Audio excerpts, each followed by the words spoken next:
یعنی آپ کو پالنے والے ہیں وہ، آپ ان کے بیسیکلی مجرم ہوں، آپ بھی میں بھی، ہم ایز اے نیشن میں بات کر رہا ہوں، سمبولک بات کر رہا ہوں کہ یہ ملک ان کو نہیں دیکھ بھال کر سکا. اعلیٰ تعلیم باہر جانا، روٹی روزگار نہیں باہر جانا.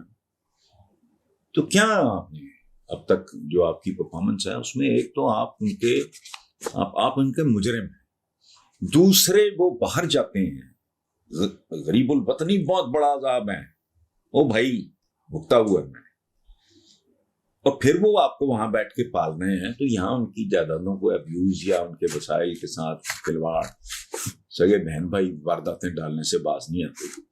تو ایسٹ پنجاب میں بھی یہ مسئلہ ہے. میں نے وہاں کچھ چال صاحب تھے ایس ایس پی، ان کی ڈیوٹی ہمارے ساتھ لگی ہوئی، تو میں نے پوچھا، میں نے کہا جی یہاں کرائم ہے تو وہ سکھ بڑے پیارے ہوتے ہیں کلے ڈلے، تو مجھے کہتے ہیں، وہ کہتے ویر جی جتھے بندہ ہو اتھے کرائم بھی ہو تے سن گناہ بھی ہوگا. تو یہ بھی میں نے کہا بات تو آپ ٹھیک کرے. تو میں نے کہا آپ کے یہاں کس طرح کرائم ہوتا ہے؟ میں نے 2-3 پاکستان میں جو بہت ہر روز ہوتا ہے اور بے شمار ہوتا ہے، بات کرتے ہوئے بھی شرم آتی ہے. میں نے کہا جی یہ کام ہوتے ہیں، مرڈرز، ریپس، یہ نہیں جی. تو میں کہا ہونی تے تسی کیا سی کہ جی وہ ہوندا ہے جتھے بندہ ہوندا اوتھے کرائم بھی ہوندا تے سن بھی، گناہ بھی، جرم بھی. وہ کہتے جی ہاں تو سیریس کرائم ہے جڑا تسی کہہ رہے ہیں، ایتھے اس طرح قتل کرے نہیں. تو میں کہا پھر کرائم کی رہ گیا؟ چوری ڈاکہ کہنا نہیں. ساڈے ہاں کرائم میں بہت زیادہ ہے. جیڑے بندے امرتسر کی میں بات کر رہا ہوں کہ جو لوگ بیرون ملک چلے جاتے ہیں، وہ پیچھے اپنے بہنوں پہ، بھائیوں پہ، بہنوئیوں پہ، بھتیجوں پہ، یا اپنے قریبی رشتے دار یوں کہہ لیں، ان پہ انحصار کرتے ہیں، ان کو پیسے بھیجتے ہیں، یہ خرید لینا، وہ کر لینا، وہ اپنی مرضی سے اپنے نام پہ جائیدادیں خرید لیتے ہیں. اس طرح کے پھڈے پڑتے ہیں. یہ ہو جاتا ہے. خیر ہے، اچھا کیا اس حکومت نے، اگر گزشتہ حکومت کا ایک بہت ہی بہتر اور عمدہ فیصلہ اگر برقرار رکھ رہے ہیں تو اچھا کر رہے ہیں. ایک بات میں آپ کو بتاؤں، عشق رسول ہم میں سے جو سب سے گیا گزرا آدمی ہے نا، عملی طور پہ جیسا بھی ہو، اس کا کردار جیسا بھی ہو، وہ حضور کے بارے میں نہیں، چونکہ یہ لوگوں کی محبت کی آخری انتہا ہے، اس پہ کوئی شک نہیں. لیکن عمران کے اس تبصرے پر ہم جذباتی لوگ ہیں، اور ہماری جذبات کی جہاں انسانی جذبات کی انتہا ہوتی ہے وہاں حضور کے حوالے سے ہمارا آغاز ہوتا ہے. یہ بالکل طے شدہ بات ہے. اچھا، عمران نے جو بات کی ہے یہ بالکل ایک مختلف طرح کی بات ہے. اس کو مس انٹرپریٹ کچھ لوگوں نے کیا ہے، زیادتی کی ہے. اس کو یا وہ سمجھے نہیں، یا وہ سمجھا نہیں پائے، یا انہوں نے جان بوجھ کر اس مسئلے پہ ڈنڈی ماری ہے، جو کسی طرح بھی قابل تحسین ہونا تو دور کی بات ہے، قابل مذمت بھی نہیں ہے. یہ ہم بنیادی طور پہ حکم ہے، یہ آقا کا ہی حکم ہے. میں ایک زمانے میں ہمارے یہاں وال چاکنگ ہوتی تھی بہت زیادہ کہ حرمت رسول پہ جان بھی قربان ہے. تو میں اس وقت بھی میں نے کالم لکھے کہ یار وہ ہر ایک کی جان قربان ہے، لیکن ان کو ہماری یہ 2 ٹکے کی جانوں کی ضرورت نہیں ہے. ہم ان کی امت ہونا کلیم کرتے ہیں، ہمارے کردار ایسے ہوں کہ وہ جو کہتے ہیں نا قرآنک وزڈم ہے، بے شک تم غالب آؤ گے اگر تم مومن ہو. ہم نے غالب تو خاک آنا، ہم تو مغلوب بھی نہیں رہ گئے. مغلوب بھی ہم دنیا میں میرا خیال ہے 3 درجے کی، کوئی کسر قدرت نے نہیں چھوڑی. ہمارے ایک حصے کو پیٹرو ڈالر سے نوازا، بے تحاشا پیسہ، مڈل ایسٹ آپ کے سامنے. اچھا، اسٹریٹجک لوکیشن خاص طور پہ پاکستان کی، کچھ اور ملکوں کی، وہ لاجواب ہے، کسی چیز کی کمی نہیں.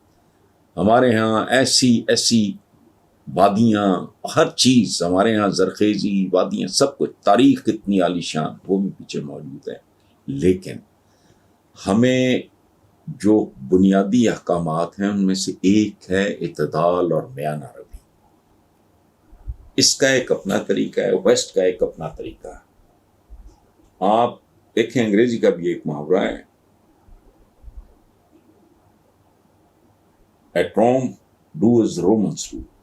سو عمران نے ایک مختلف طرح کی بات کی ہے, لیکن اس کی اس بات پہ غور کرنا چاہیے تھا کہ غصہ قابل فہم ہے, لیکن غصہ عقل کا دشمن ہوتا ہے. مسلمانوں کا پوری دنیا میں جس طرح کا امیج بن چکا ہے یا بنایا جا چکا ہے, مجھے تو کبھی کبھی شک ہوتا ہے کہ جو لوگ اس طرح کا امیج ڈیولپ کرنے میں کوئی رول پلے کرتے ہیں, کہیں انہی لوگوں کے ایجنٹس تو نہیں ہیں.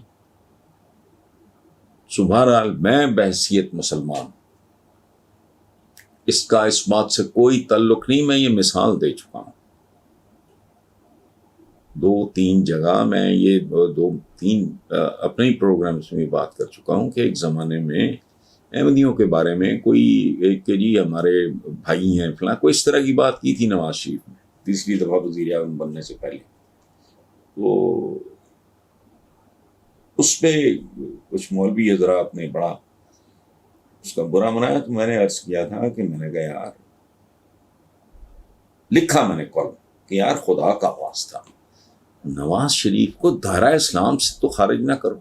اس طرح تو کوئی بندہ خارج نہیں کرتا جیسے آپ اس آدمی کو دائرہ اسلام سے خارج فرما رہے ہیں.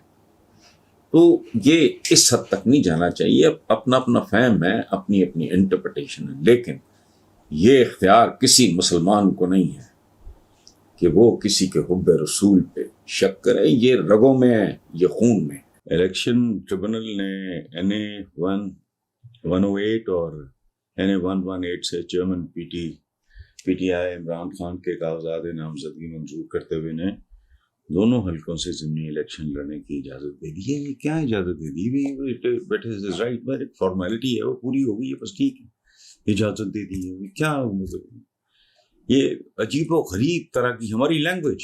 آج بھی عرضیوں کے آگے غریب لوگ جو لکھتے ہیں فدبی لگتے فلانا, پتہ نہیں کیا کیا ریکویسٹڈ فلانا ہے ٹمکانا ہے. عجیب و غریب سا ہی نظام ہے پورا, پھٹکار پڑی ہوئی ہے ہماری عام جو ہمارا ڈکشن ہے. ہمارے خبروں کے اندر بھی کچھ ایسے لفظ استعمال ہوتے ہیں, ہر ٹٹ پونجیا یہاں اب لیونگ لیجنڈ ہے یا لیجنڈ ہے, ان کو مطلب ہی نہیں پتا. وہ ایک دفعہ میں نے اپنے بڑا میرا عزیز پیارا وسیع شاہ کو میں نے کہا یار پتہ نہیں کس چپڑکن آتی ہے کے بارے میں تم اپنے پروگرام میں کہہ رہے تھے کہ ہارٹ تھراب ہے. میں نے کہا کیا بجو سا تھا, کون ہے وہ, کہ جی فلاں فلاں. میں نے کہا یار خدا کا خوف کرو, ہارٹ تھراب تھے سنتوش کمار صاحب تھے, درپن صاحب تھے, سدھیر صاحب تھے, محمد علی, وہی ہینڈسم لوگ ایویں ہی منہ اٹھا کے یہ لیجنڈ ہے اور فلانا ہے, تو پتہ نہیں کون کسی کو کچھ بنا دیتے ہیں, کسی کو کچھ بنا دیتے ہیں, پلے کک بھی نہیں. سو ہمارا اجازت مل گئی, یہ روٹین کی بات ہے, ٹھیک ہے, اور یہ ہر جگہ پہ ملنی چاہیے. عمران کو اجازت نہیں دینی, یہ تو للو پنجوں کو بھی مل جاتی ہے, تو یہ کون سی ایسی بات ہے.